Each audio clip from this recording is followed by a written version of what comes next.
little combination of good scouting, a good grunt call, and a quality rifle made a great hunt this morning. The power behind this gun, I mean, that turkey strutted in there, you actually blew him over.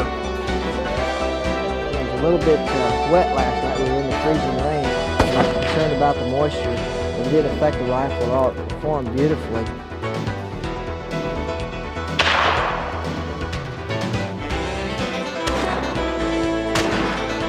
Got the ramrod.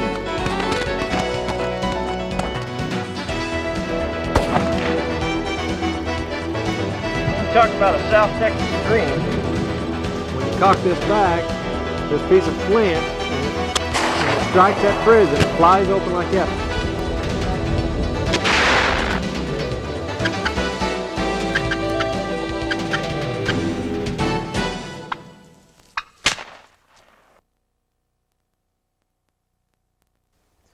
That is some kind of place there.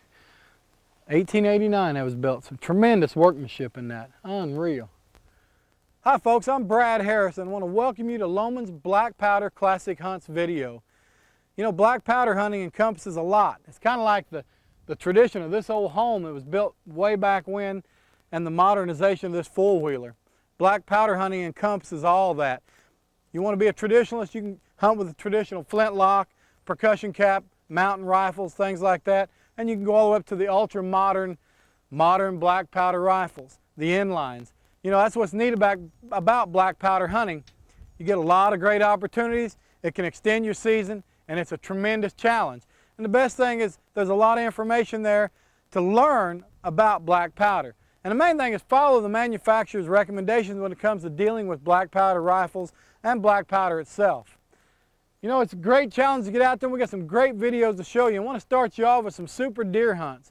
You know, deer hunting is very popular, and black powder is a great way to extend your deer season. So let's take a look at some classic deer hunts coming your way.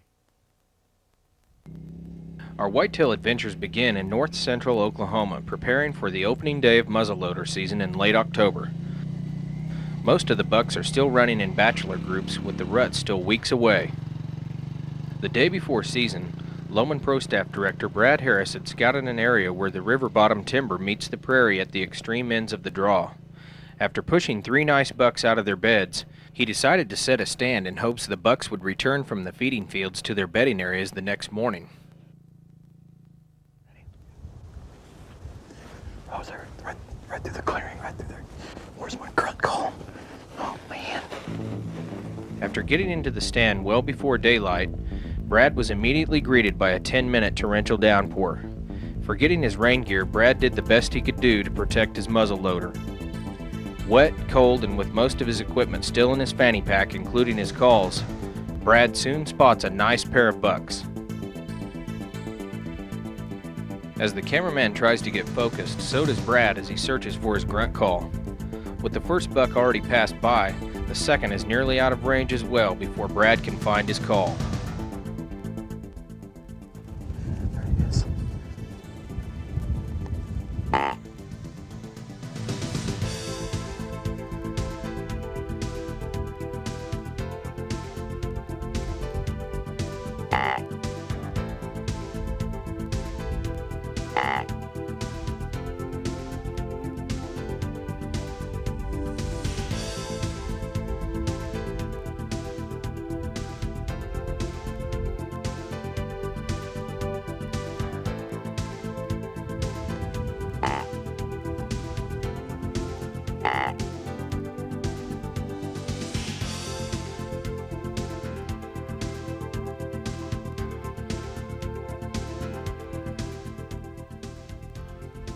He's coming back right through the trees there. Oh, jeez.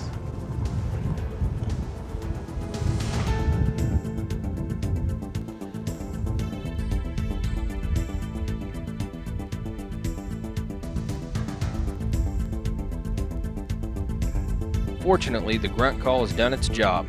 Now Brad is hoping and praying the muzzleloader will go off.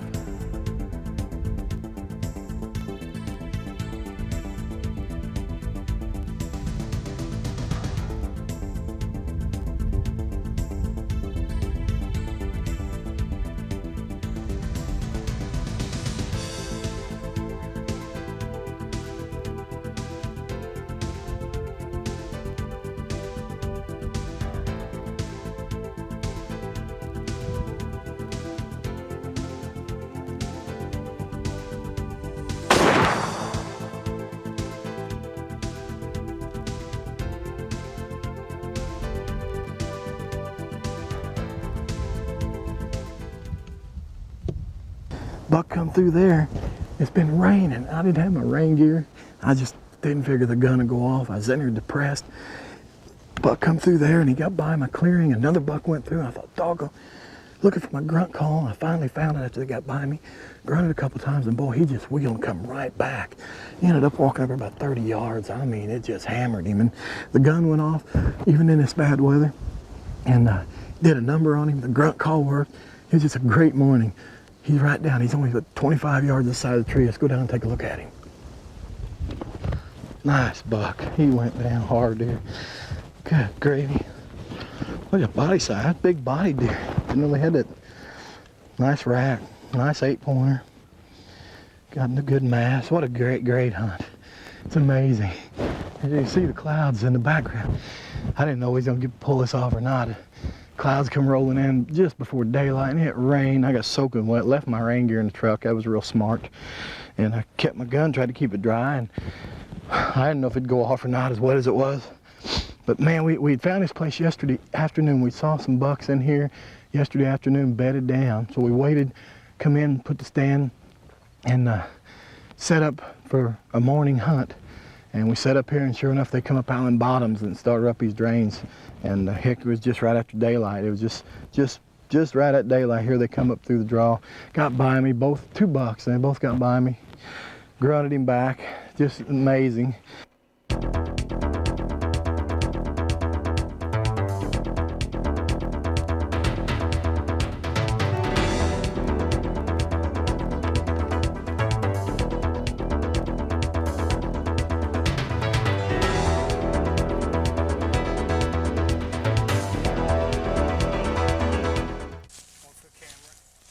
Now let's join David West, host of Americana Outdoors, for an early December muzzleloader hunt.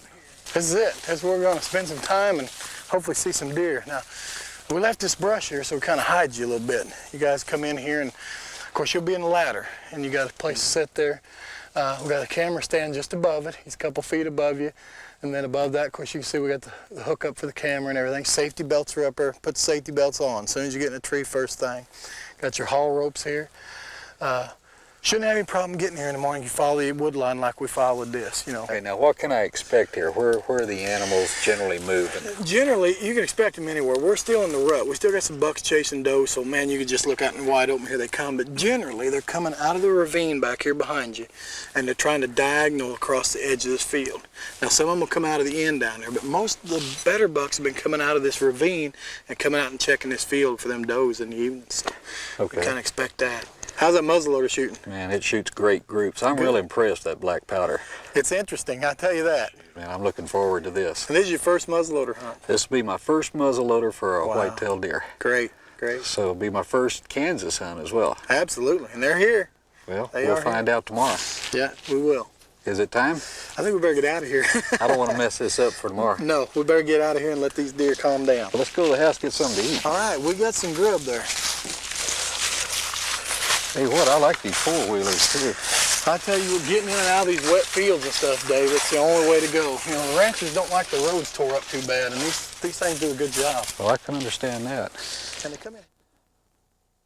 Brad Harris has placed David's stand in an area where the does are cutting across the corner of a pasture, moving from their bedding area to their feeding area. Not surprisingly, the first deer out this evening is a nice young buck.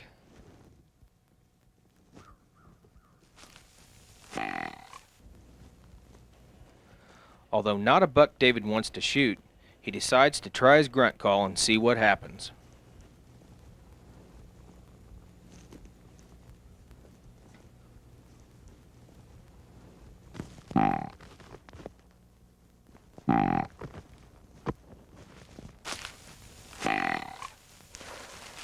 Brush is so thick, he's not 30 yards right here.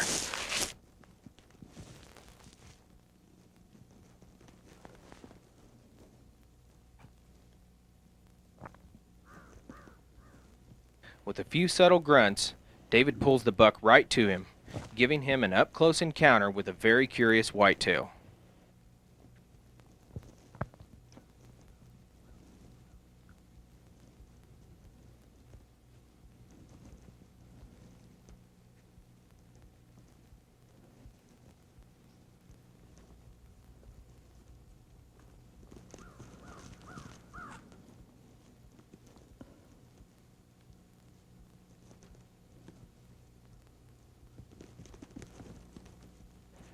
As the sun begins to set, the does start filtering across the open field.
Oh my goodness.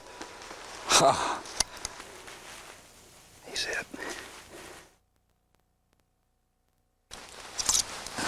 Let me get another load in real quick. I can't even get it open. He's down. Get another load in, because if he gets back up, I've got to get another round to him. I can't even do this. He is down. Please don't run off. Please don't run off, baby. Can you believe this? This is awesome. This is Kansas whitetail. This is beautiful. Look at this. This is a Kansas whitetail. 1, 2, 3, 4, 5, 6, 7, 8, 9, 10. About 19, 20 inches inside spread. Nice, beautiful whitetail buck. Just beautiful. Beautiful deer. My first black powder whitetail. Awesome.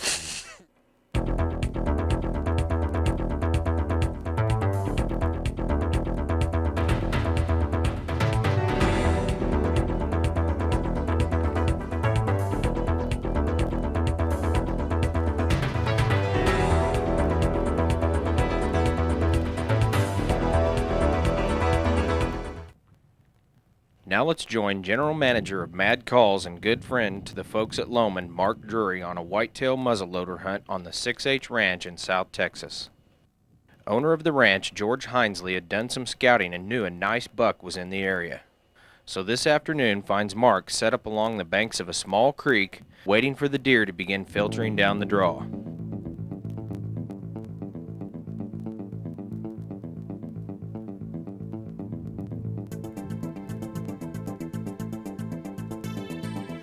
Later in the afternoon, a group of does begin to pass by.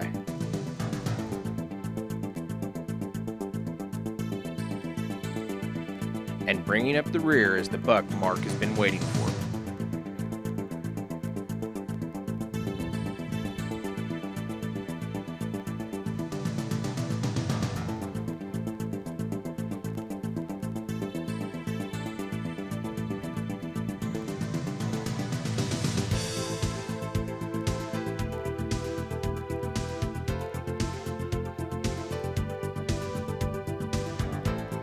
With a thick oak brush between him and the buck, Mark is hoping the buck will follow the does and cross the creek, but on the way, this big boy decides to stop and work over the brush.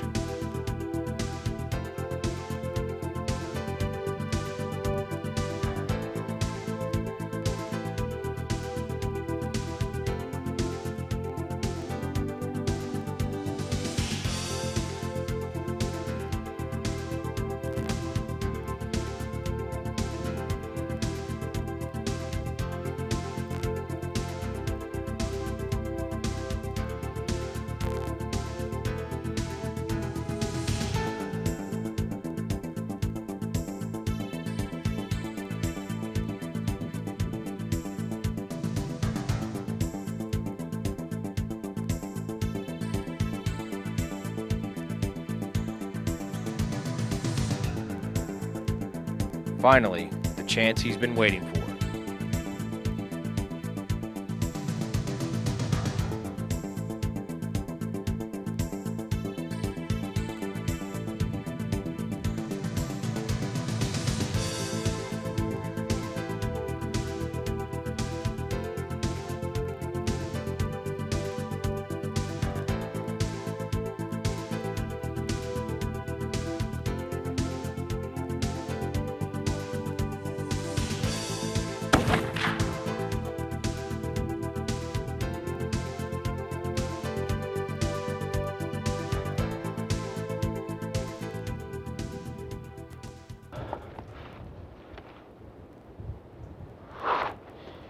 Oh, baby, yes. What a buck. Oh my gosh. We had deer all over us in here tonight. There was does walking up through this ravine. There's an oat field out here on the backside. They're just all coming up through this beautiful green right here along this creek. And a little buck come in, and I saw some does running across the creek, and I looked over there, and sure enough, all I saw was rack. And I looked over, and he came in and he started rubbing a tree, rubbing right over there. Then he come off of the embankment. When he was coming in, I could see he was really wide, and he came up, and I looked at him one time, and I knew he was a good, mature 5.5-year-old, maybe 6.5-year-old buck. He is a dandy. I think I made a good shot. What a hunt. What an absolutely awesome hunt. Woo! Oh yeah. Look at there, he's bleeding good. There's where he went off. Oh, there he is, right there. Look at there. Oh, man.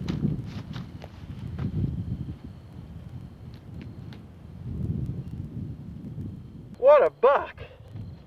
Oh, you talk about a South Texas dream. That is a dream buck right there. He's got width, nice big 10-pointer, and what a body on this South Texas deer. Coming from Missouri, I'm used to seeing fairly large bodied deer, but I was surprised when this guy walked out tonight. What a buck. And what a hunt he gave us. We were set up along this oak patch, deer filtering up and down this draw all evening. We had a little buck come in, had several does work in on us, and then finally this guy shows up across the creek. He made a rub, come down across the creek and came on in. What a beautiful South Texas whitetail.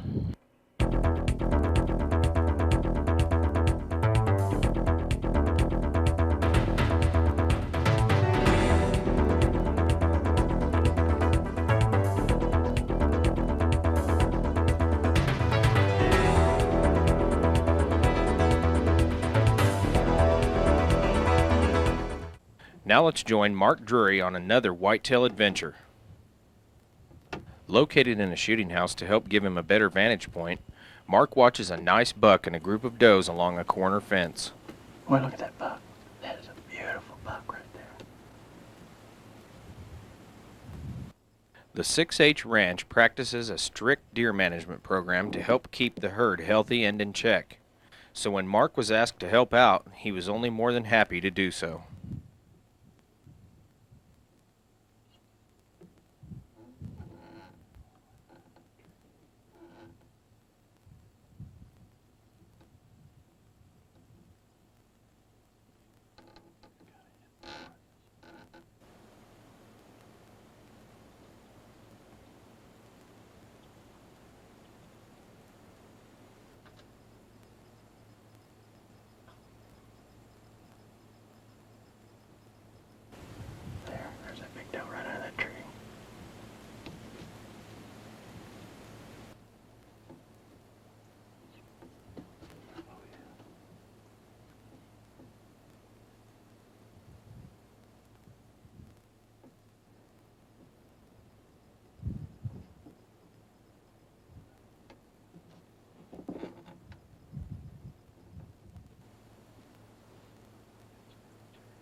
I made my mind up that I was going to try and harvest a doe. He tries to keep his ratio at least 1 to 1, and for every buck that he takes off the ranch, he tries to take a doe or more. And he asked me to help him with his management program and take a doe, and I got excited because there's something about shooting a deer, whether it's a mature doe or a big buck in the eastern hardwoods. No matter when you have that adrenaline rush or where you're at, there's always something special about it. And I think that's what's special about deer hunting in general, is the excitement that it brings forth and the joy that it gives all of us in our hunting season. And I know it's going to be a hunt I'll remember for a long time. She's a beautiful doe. Feel fortunate to have had the chance. Nice hunt. Folks, got a special guest with us today. Doug, I appreciate you being here. You bet, glad to be here. You know, we're talking about muzzleloader hunting, and Doug is the traditional muzzleloading guy. In other words, he's into the history of the muzzleloading and actually the history of the hunting and the sport itself. As you can see, as he's dressed up in his buckskins that he made, knives, powder horns, the whole 9 yards. These guys are into it like Doug, are into doing everything themselves, and they even build their own muzzleloading rifles. Doug, show us what you got there. This is a rifle I built for my brother. It's a flintlock rifle made out of curly maple. And the way this goes off, you load through the muzzle, your powder, patch, and ball. And when I'm just out target shooting, I use a spit patch, which is quick. And to load one of these, you got your priming pan here. You got a touch hole here. You fill your frying pan full of priming powder and put your frizzing down on top of it. And when you cock this back, this piece of flint, and when it strikes that frizzing, it flies open like that, and it's actually burning pieces of metal off of this frizzing, strikes that priming powder in the pan and sets her off through the touch hole. That's amazing. That's amazing. You got to have good flint there, and there's a lot involved in that rifle right there.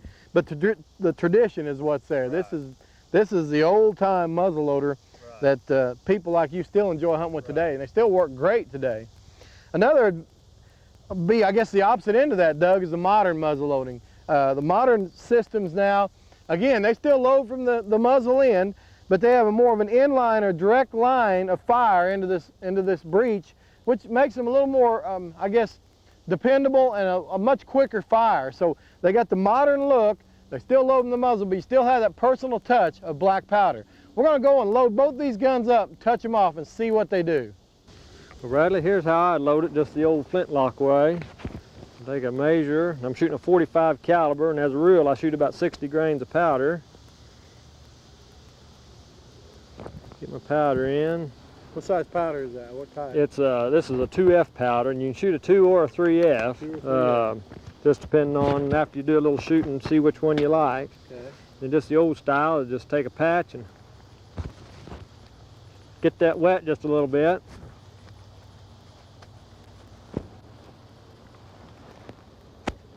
Put that on top of your barrel. Okay.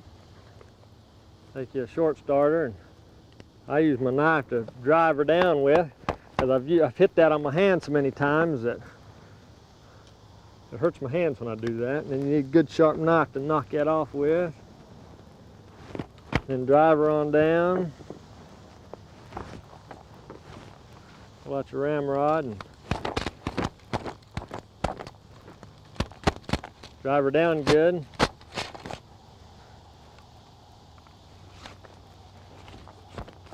And then she's loaded. All I've got to do now is put my priming powder in, and she's ready to fire. So you put a little touch of priming powder in here, and it's a finer grain, isn't it? Right, it's a 3F powder, a 3 or a 4F powder. 3 or 4F, so it'll go fast. It'll go fast. Yeah. You got that loaded. Now let me load mine, and we'll just kind of match up the old modern, or the old traditional to the modern. All right. Basically, I load the gun the same way, Doug, except I'm going to do something a little bit different. This is the traditional powder, or the modern powder flask with the glass see-through, and I know you haven't seen those probably, but you can see through and see what you're doing. But even more ultra-modern is the powder pellets. I mean, here you got black powder pellets ready to go. So all you basically do is come over here and drop in. They're 50 grains a piece, so I'm going to shoot 100 grains. And I'm loaded with powder, okay? And I'm going to grab my bullet, and my bullet has already got a little wax on it and grease. I don't have to spit on my bullet, thank goodness. And it starts in there real easy. I'll go ahead and use this as a short starter and get it down there a little bit. And then I'll go ahead and take my ramrod out of here, and we'll just get this thing started down in there. Okay, I got that in there real good. Flip that baby around here. And Doug, that thing's ready to shoot. Now what I'm gonna use instead of your powder and your flask is we've got the percussion caps.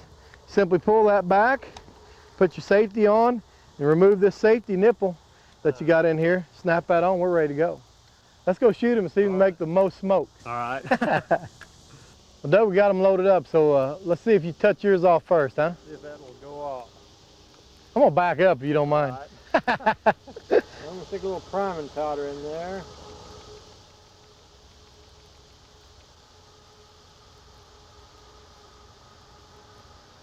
She's ready.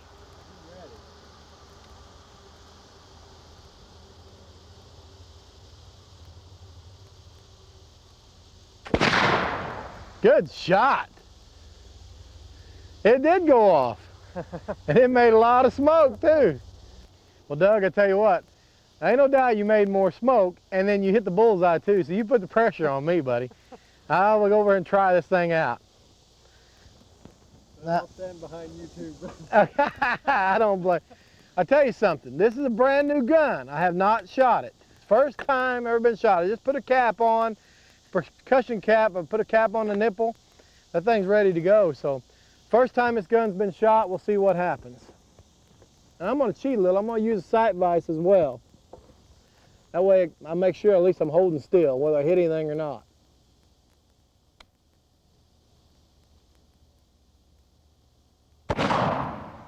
I'll tell you what, Doug, I'm gonna give you the benefit of the doubt. You whipped me this time, and basically, because you shot offhand, that was a heck of a shot.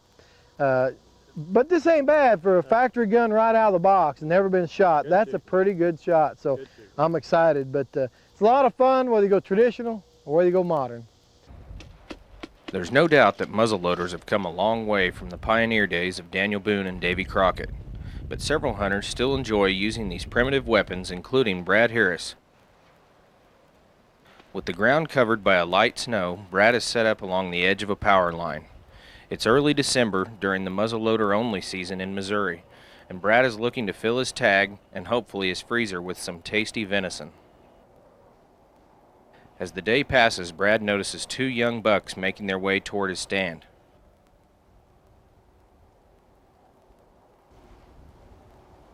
As they start to veer away from his direction, Brad immediately goes to the grunt call.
I don't know, I was on that front one. They started getting to her wind. They was coming to the call, but they started getting to her wind. I was right on him. I don't know. There was one little tree there. I may have clipped that branch, but we'll see. I was right on him. We'll have to go take a look. It's cold. It must be 27 degrees and the wind's blowing. And these deer are moving a little bit this evening, and I seen them coming across the woods. I hit the grunt several times, and I got them to turn and come down through the woods a good ways. And they turned and started to get, cut across their wind, try to win the call. And that's when I took the shot. Oh, smoke rolled, and I couldn't tell what I did. That was exciting, though. After a short wait, Brad goes to investigate, but further inquiry shows he did clip a branch with no sign of hitting the deer. And although he didn't fill his tag today, Brad knows tomorrow is a new challenge.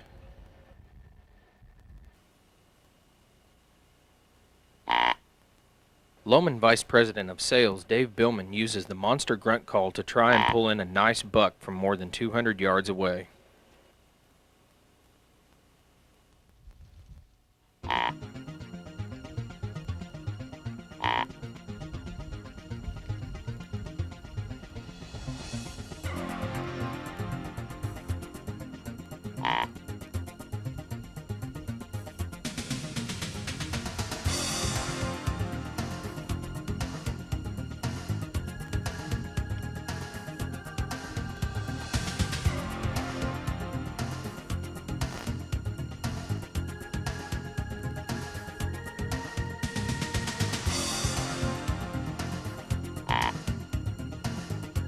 A good tip when grunt calling to a buck you can see is to keep him coming.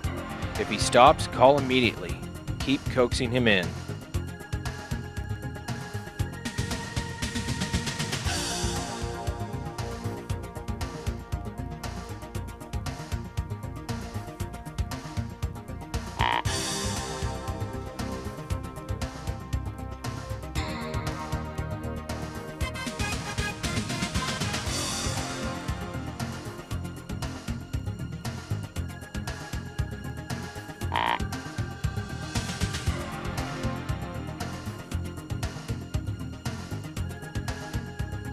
As the buck searches for the source of the call, David waits patiently for the cameraman to give him the okay.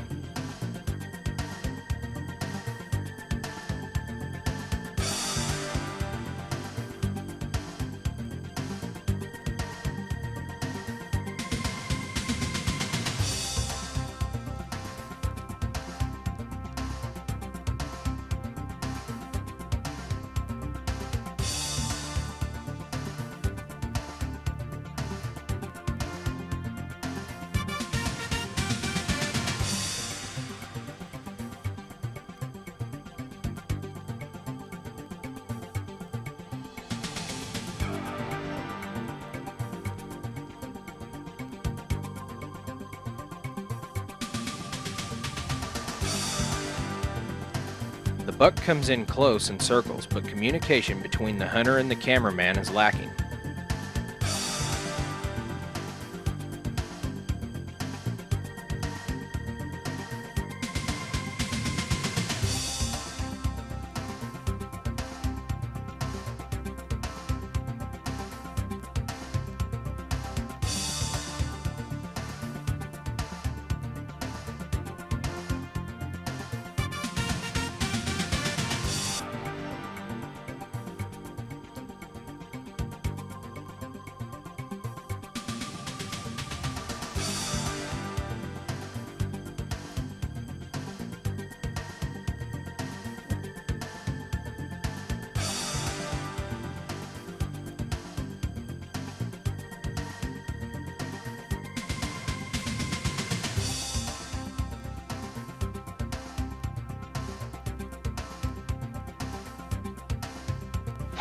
The buck gets a whiff of scent, but still offers an easy shot.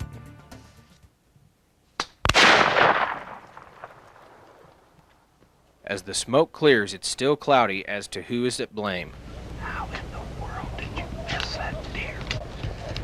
I could have killed him with a hedge apple. I could have killed him a lot better earlier, but why didn't you? Why you didn't say that? I couldn't. He was 30 yards. You could have just said yes, and I said I got him. I never heard that. He came forever. I know. Well, if you've ever hunted, you've missed, and you know how it makes you feel. But when it's captured on video, and even the cameraman gives you the dickens, it makes it twice as bad.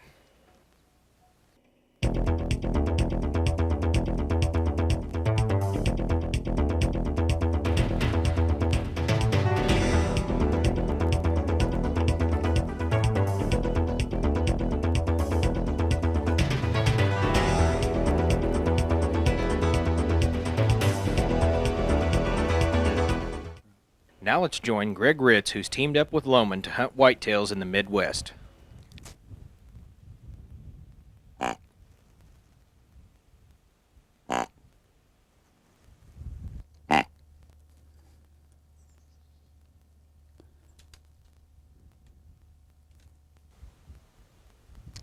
There's deer.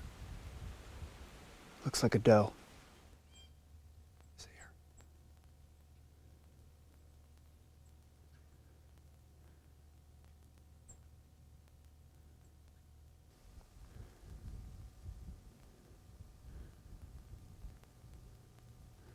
That buck's coming into that.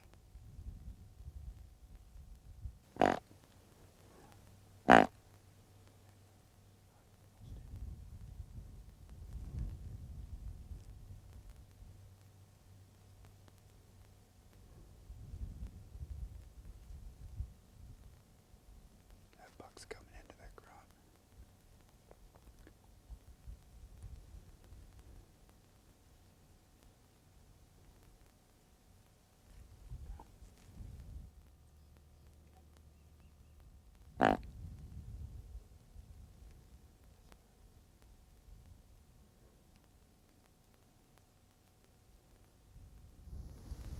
That buck smells that hot doe that came through.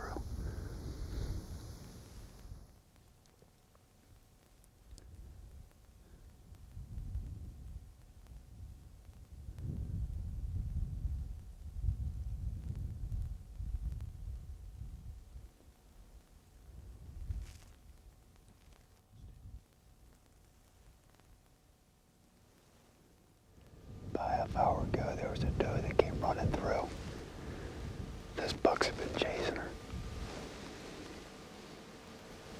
We've been grunting all morning and they just keep crossing right in front of us. It's been a great thing.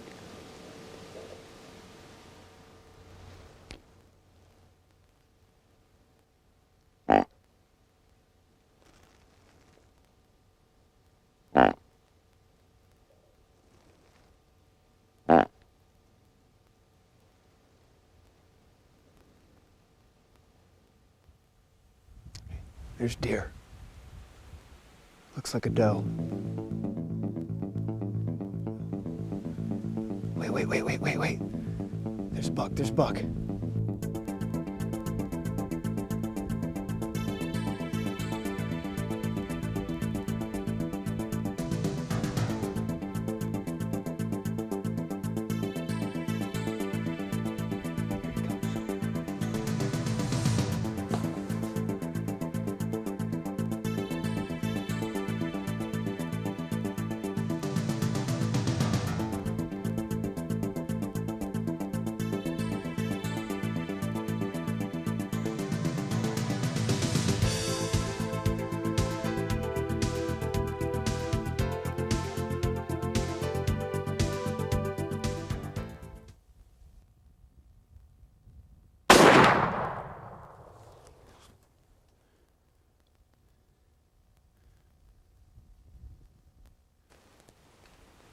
Oh, he's hit.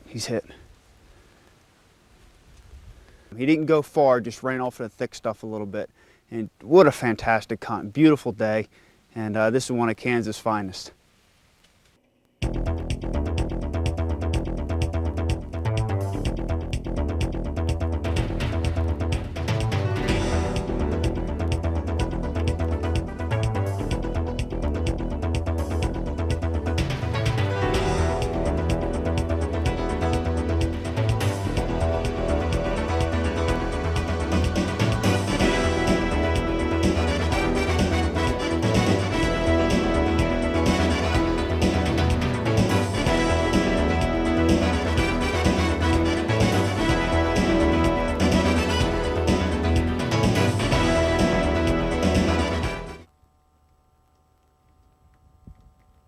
With the new fallen snow covering the ground this December morning, Lohman's Dave Billman is set up along the edge of a gas line.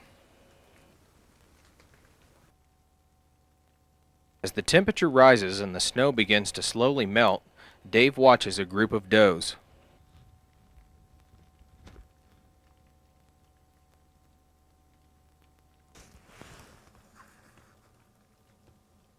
Sensing something just isn't right, the does start to move off.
There's a buck.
And that buck, we had 3 does come into us. And I think they spotted us and took back off. So I was just glassing them just to see what they were gonna do. And from the right this buck came into view. And I hit the grunt call. I used that touch tone. I hit the grunt twice and then the bleat. And man, he just came right in. Folks, had a great hunt here this morning. Got to the tree stand and just a little bit of snow on the ground just made for a beautiful morning. Been in the stand about an hour and 3 does had come in. We were trying to get a little bit of footage of them and I think they caught us and they spooked off and I was going to glass them as they were going off and seen a buck come in to my right. I instantly went to 1120 touch tone, hit a couple grunts, and then I went and touched it. This is the doe bleat button, hit 1 bleat. And this buck just turned and just came right in, gave me a 30-yard broadside shot. There's one right there. Oh, that's a nice shed. Nice shed. I tell you what, folks, just doing some scouting here, looking forward to next year and finding sheds like that. Get you excited. Spring of the year, this area burned about 2 weeks ago, so all the stuff you see is short, fresh, green grass. It's a great time to look for sheds. So if they burn in your area in the spring, right after those burns, get out and you'll find some sheds you never would have found before. Hey, how about those deer hunts? Some great hunts there. a lot of great opportunities. You know, the thing about the black powder and the whitetail, most states offer special black powder seasons, giving you more opportunities to spend quality time outdoors. You know, the thing also about black powder is the fact there's a lot of things you can hunt. Everything from small game such as squirrels and rabbits all the way up to the biggest of big game. Right now, we're going to join a good friend on a black powder predator hunt. We're going to go after coyotes. You know, again, spring of the year, those coyotes, you know, they're predators. They work on young deer, they work on turkeys. If you're a deer and turkey hunter, you need to be a predator hunter. And predator hunting with a black powder offers some unique challenges, as you'll see coming up next.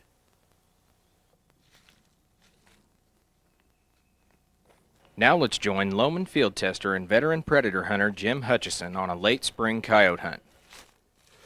The day before, Jim had spotted some coyotes in the area while hunting, but wasn't able to get a shot. So today, he's decided to slip back into one of his favorite spots and make a few calls.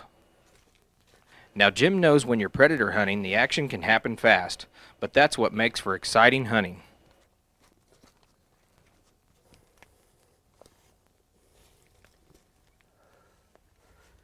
Toting his .50 caliber muzzleloader, Jim eases into position and begins to camo up, then reaches for his call.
Expecting a coyote to come out of the draw, both Jim and the cameraman are caught off guard, when instead, one pops over the hill off to their right.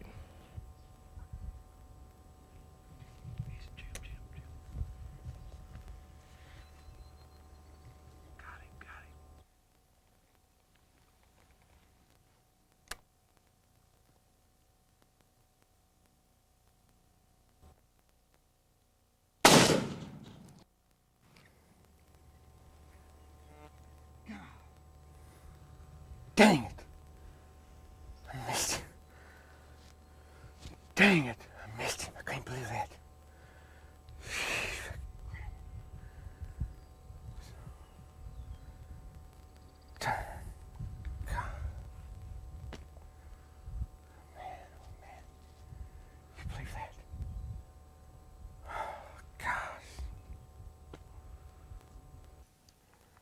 Boy, I can't believe I missed him. Boy, he popped up right over the top of that hill. I was expecting him to come down through here in this valley down here below me. Boy, when I turned my gun to shoot at him, it kind of got me in an offset way of aiming at him, and I just kind of pulled to one side. Boy, I can't believe I missed him. He was on top of us in just about 3 minutes' time. Boy, I tell you, this is the 5th setup we've set up yet today, and called in some good places and set here. Started calling. I started using this coyote howler that Lohman makes. I use it as a rabbit squealer also to call, and it works pretty good for me. And as you see, I missed him. It wasn't the gun's fault, but I guess that's part of it. I guess turn around and load my gun back up and go try it somewhere else. See if we can get another one. Well, there's just a lot of good crossings up and down this fence. I love to hunt fence crossings in the fall of the year. Them little deer like to come through here, and this would be a good place to set a stand this fall.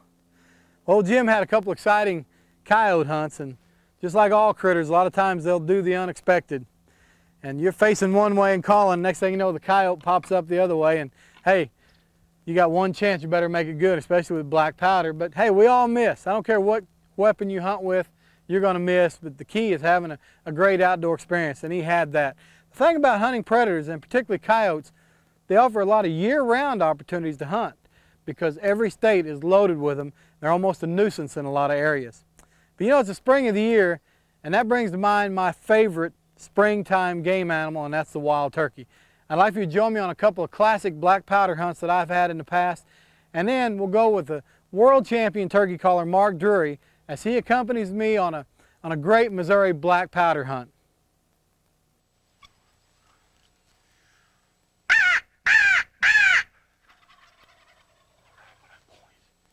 Across the canyon, steep canyon. I'm just gonna set up right in here and see what they do. They have got the vantage point up there. And it's steep here.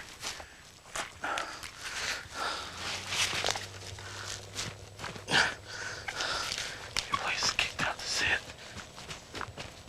Keep him sliding off this hill. Hunting in the steep hills of South Dakota, Lohman Pro Staff Director Brad Harris locates a pair of gobblers across a steep canyon. Knowing the toms have a bird's eye view of the area, Brad elects to set up and see what happens. They're on the edge of that field. And they can see all the way up down this canyon forever. So I'm just going to sit here and see what they're going to do, see if they'll move out, move up or down or something. Give us a chance to move over there. Just kind of test them out here a little bit.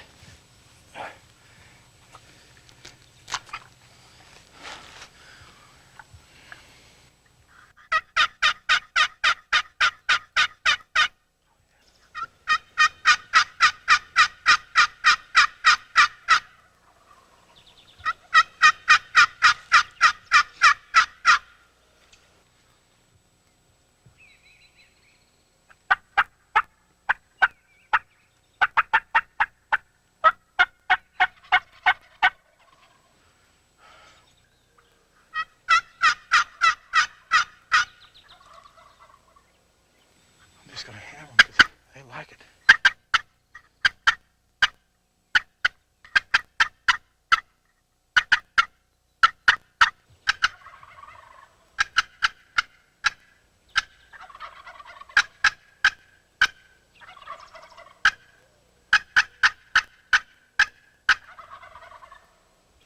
Dealing with multiple birds can be difficult and generally makes for tough turkey hunting.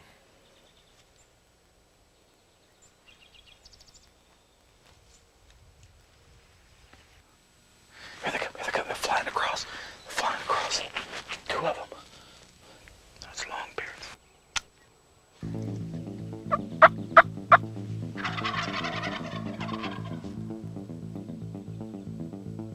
It looks like Brad's aggressive calling has done the trick to make these two toms fly all the way across the canyon.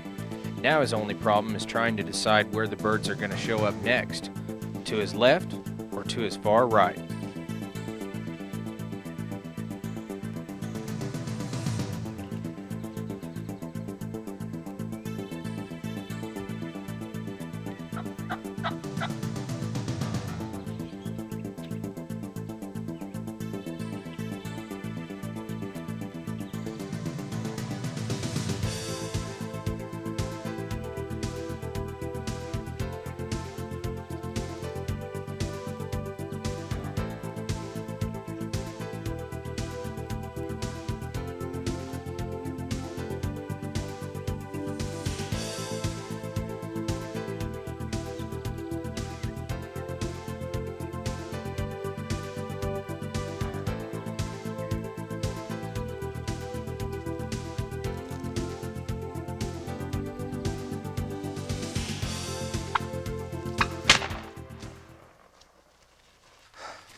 What a great hunt.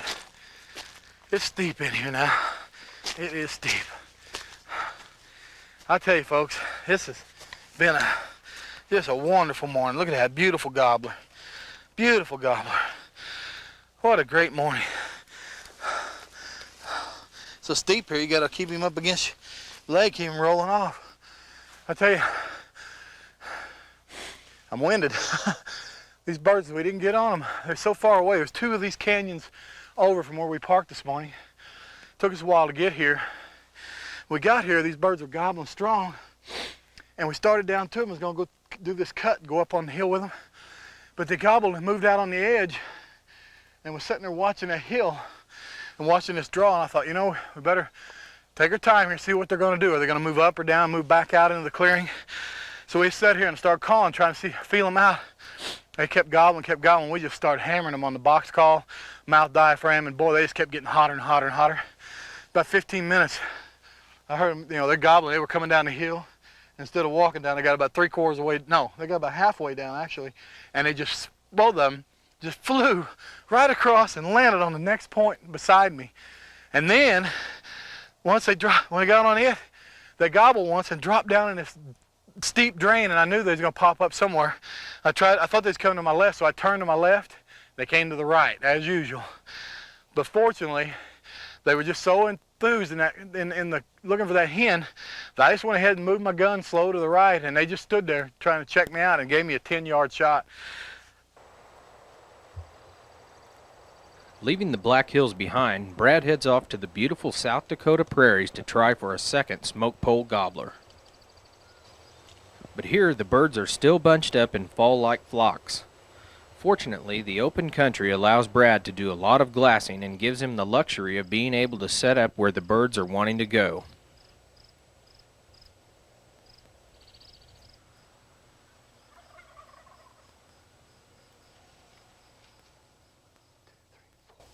I see at least 4 strutting toms in that bunch. Man, there is a bunch of turkeys in there.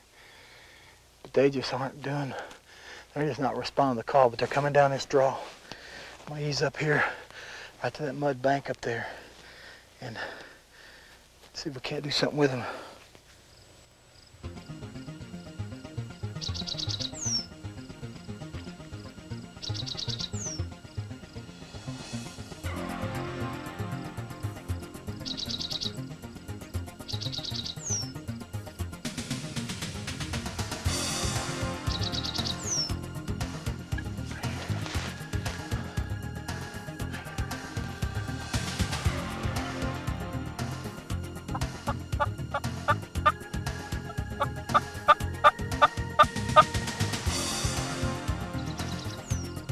Being able to get in front of the flock and do some soft coaxing on his mouth call allows Brad to try and pull in one of the toms for a closer look.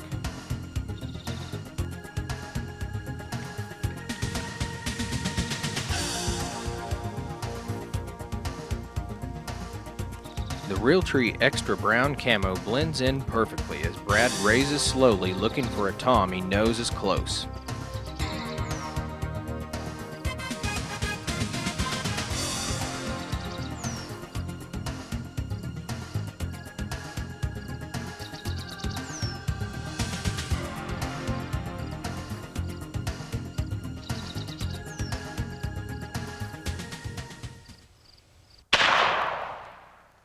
Tell you, it's a beautiful evening here in South Dakota. We're hunting in the prairies, and these birds are henned up bad. The big toms have got a lot of hens with them. Makes it tough hunting, makes it tough calling.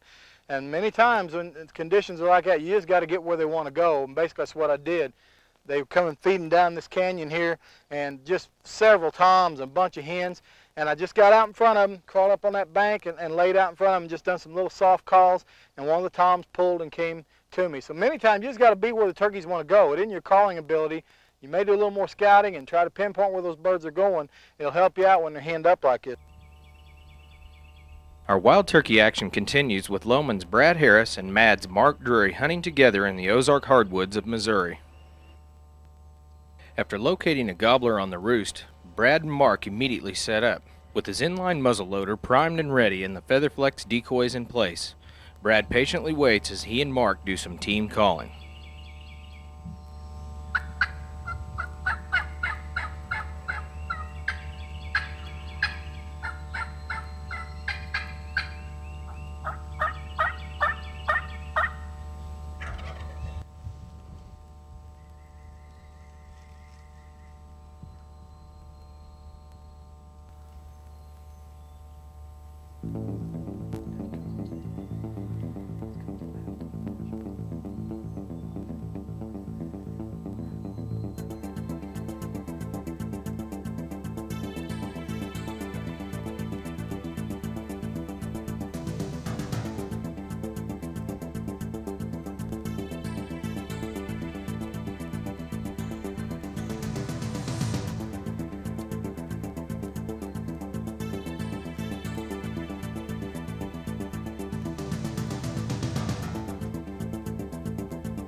One thing I found with the muzzleloader, especially this one, you really need to get down on it good. And fortunately, he did a great job calling, and that bird came in close. He's probably 18 yards from me, and boy, the smoke that's what I love about black powder. That smoke goes out, and it's almost like, okay, let's see what's going on here. It was a vivid memory for me. I was watching the turkey and watching you, and all of a sudden I could just see that it was almost if that smoke reached all the way to the turkey, and it was quite a hunt this morning. You know, black powder does add a really unique twist to hunting, and I really enjoy it. You know, you load your own shot, you got one shot, you better make it good.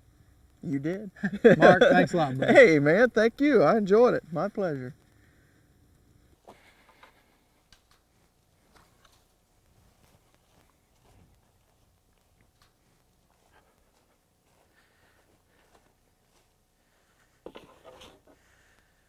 You know, the black powder sure offers a lot of great opportunities for anybody who wants to get involved. You know, it's quite a challenge, and it's just one of those things that will give you a lot more opportunities to spend more time in the outdoors, and that's what it's all about. You know, the scouting and everything we're doing now, we're getting ready and working on the next Lohman black powder video. We hope you enjoyed this video, and we just ask you to take time to share the outdoors with the youth of today, and always support sound conservation efforts. I'm Brad Harris. Enjoy God's great outdoors.